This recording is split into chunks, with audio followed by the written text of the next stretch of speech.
Hello, Algebra 2 students. I am making a quick video on the units review 7.09 because I'm out giving the ACAP test today. So I'm going to skip these first two slides and get to the announcements.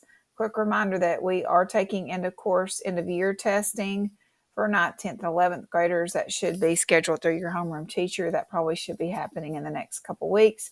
Graduation is May the 16th. We're finishing up Unit 7 this week with a Unit 7 test on Thursday.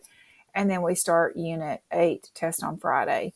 If you are in Honors Algebra 2, please remember that you do have an Honors Algebra 2 project. It is due May the 2nd. It is the same exact project that you did first semester.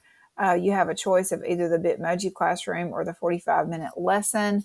If you chose the Bitmoji classroom, you can use the same exact classroom. You will just change up your links and your 10-minute video to match something that we covered this semester, second semester, so from January to the end of the year. And if you choose the 45-minute lesson, you'll also choose a lesson from second semester. So be thinking about that. You don't want to wait to the last minute. So again, the Honors Algebra 2 project is due May the 2nd. I'm going to skip over your choice activity since I'm just recording. All right, on this page, I have some formulas and some vocab. So we have point estimate. This is the midpoint or the average of your interval. So it's the middle between the high and the low, or the max and the min. Here's the formula for point estimate. This formula is always the formula. It never changes. Margin of error formula does change based on what information I give you in the problem. So on your point estimate, you're going to add. I'm just going to use max and min. You can use high and low, but you're going to add your max and your min, and you're going to divide by 2 every single time. Okay, there's not a plus and minus for point estimate. That's your margin of error. For margin of error, if they do not say standard deviation in the problem, then you're going to do plus or minus, always max first, minus min. That matters if you're subtracting, divided by 2. If the problem says find the margin of error based on data that is collected over the standard deviation, then you're going to use this formula, plus or minus max minus min divided by 6 times 2. That's only when it says standard deviation. All right, looks like we're jumping right into number 1. Number 1 gives us 2 charts. The first chart is the number of hours of sleep. For their next musical, only 10 members were asked how many hours of sleep they got the night before. Their responses are recorded in the table. So it says, what is the sample? Here's the question. What does the sample mean? So this is the total population. This first chart is the total population. And then according to what this sentence and sentences say, this is the sample. So this is just a sample of the total population. So you have to know when it says sample, you're only using these numbers. So it says mean, and remember mean is average. So we'll add all these numbers up down here. We'll add all those up. There are 2, 4, 6, 8, 10 of them. We'll divide by 10. I've already done the calculation, and you'll get 8.4. So this is just, you got to know not to look at those numbers. Number 2, suppose 10% of all redeemed coupons at a supermarket are 50% off, are for 50% off the item. So only 10% of the coupons are 50% off. A simulation is used to model a coupon randomly selected and then recorded as either being 50% off or not 50% off. Which simulation best models the scenario? Place 50 equally sized pieces of paper in a hat. Of the 50, 10 read 50% off, and the rest read not 50% off.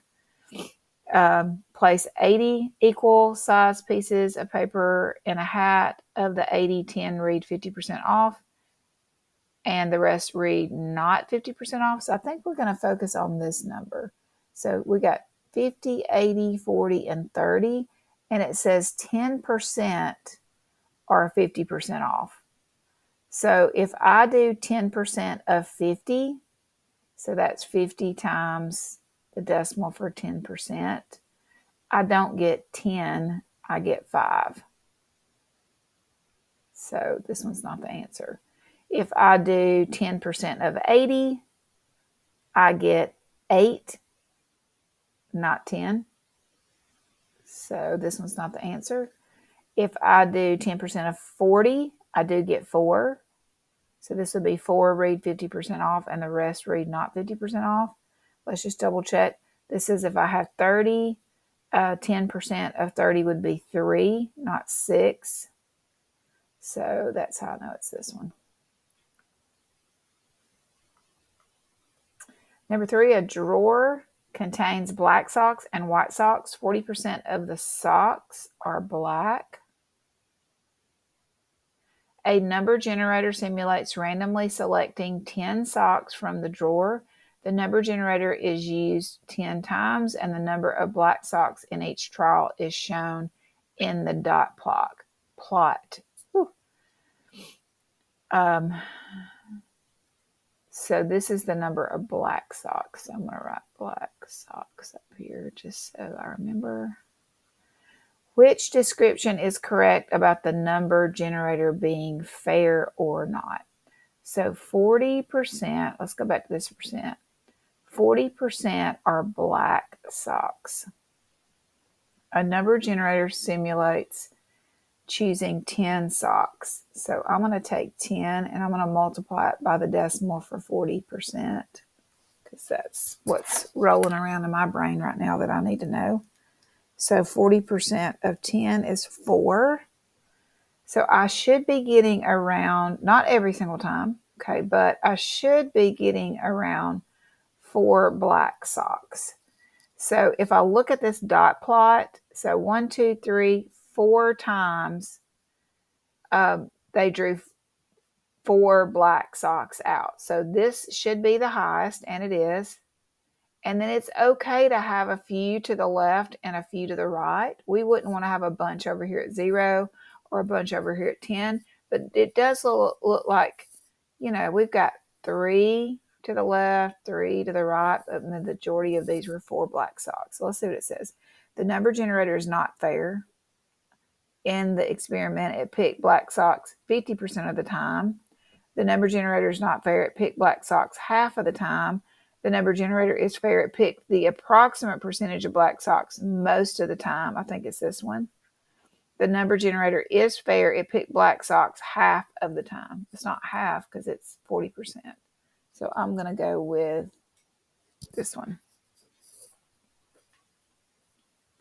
Number 4, a number generator was used to simulate the percentage of people in a town who can skateboard. I used to skateboard. The process simulates randomly selecting 100 people from the town and was repeated 20. So 100 people, that might be important, I don't know, from the town, and was repeated 20 times. The percentage of people who can skateboard in the town is shown in the dot plot. So they didn't tell me anything about the percentage. Which statement is true about the population of the town? About the population of the town. Most likely 10 to 20% of the town can skateboard. 40 to 50%, 30 to 40%, 20 to 35%. The percentage of the people who can skateboard. So this just represents percent. So we're just looking at this. So we kind of go in the middle here. Now this one's the tallest, and it's at 30. And we've got 1, 2, 3, 4, 5, 6, 7, 8. 8 to the left. 1, 2, 3, 4, 5, 6 to the right. So 10 to 20, no. 40 to 50, no. 30 to 40, 20 to 35. I think there's more dots from 20 to 35. Yep. So I'm going to pick this one.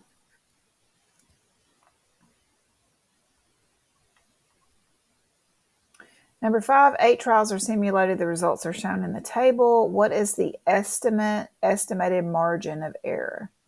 Using standard deviation. So that's where we have to do plus or minus, max minus min divided by 6 times 2.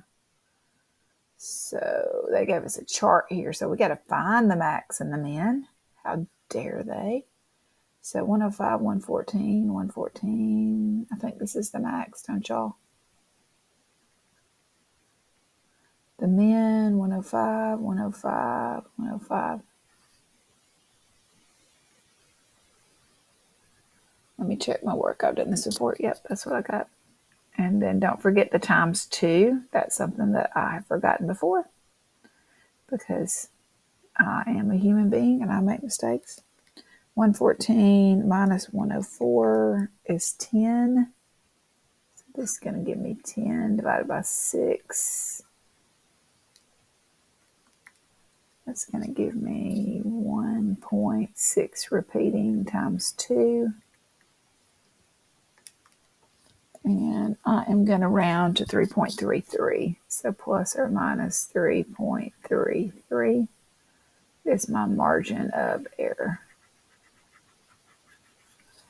And that's going to be second answer. All right, moving on. Number 6, the results of a poll show that the percent of people who want a new restaurant is in the interval of 42% to 78%. There are 128,523 people in the city. What is the interval for the number of people who are likely to want the restaurant? So we've got to do 42% of 128, 523, and then 78% of that. So we're going to take 128, 523, multiply that by the decimal for 42%. We're going to take 128, 523, and multiply that by the decimal for 78%. And that's going to give me 1,00248 people. And then the 42, I got these backwards.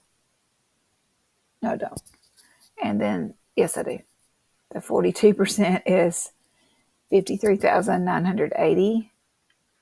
And the 78% is the bigger number. 100,248. So that's going to be this one.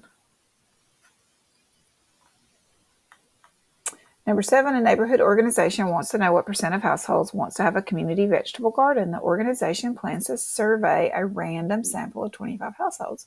What is the best way to randomly choose these 25 households? So we're looking for a random. Ask for volunteers. No, we don't ever want volunteers. That's not random for sure. Randomly assign each household a number and use a random number generator to generate 25 numbers. I think that's going to be it. Let's look at the other ones. Ask the households nearest to the proposed site. Count every 5th house on the longest street. The 5th house maybe, but then you're just picking as one street and you're leaving out everything else. So I'm going to go with randomly assign each household a number and use a random, look, randomly, random, lots of random choosing there. All right, number 8, a sample proportion of 0.43 is found. To determine the margin of error for the statistics, a simulation of 100 trials is run, each with a sample size of 50 and a point estimate of 0.43. The minimum sample for the proportion is 0.32. The maximum sample for the proportion is 0.48. The margin of error of the population is found using half range. So that's not the standard deviation formula. That's when we divide by 2, subtract and divide by 2. What is the interval? Okay, so first we got to find the margin of error. So we use the formula plus or minus, max minus min divided by 2. That's going to be plus or minus 0.48 minus 0.32 divided by 2. And that's going to give me a margin of error of 0.08, I think. Let me double check that. So 0.48 minus 0.32 divided by 2. Yep. So that's my margin of error. The second step is, this is the interval. So this is the max and the min. So we're going to take our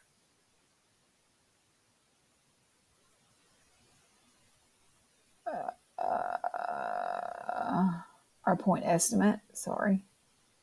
Lost it for a minute. 0.43. And we're going to add and subtract this margin of error, 0.08.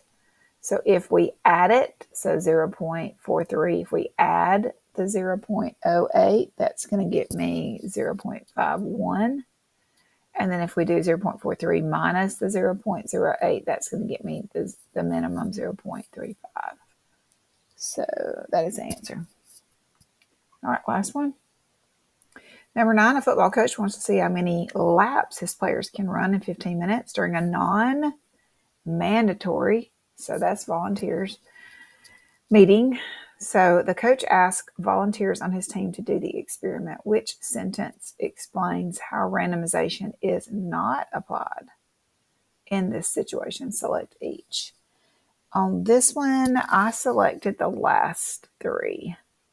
So let's read through them.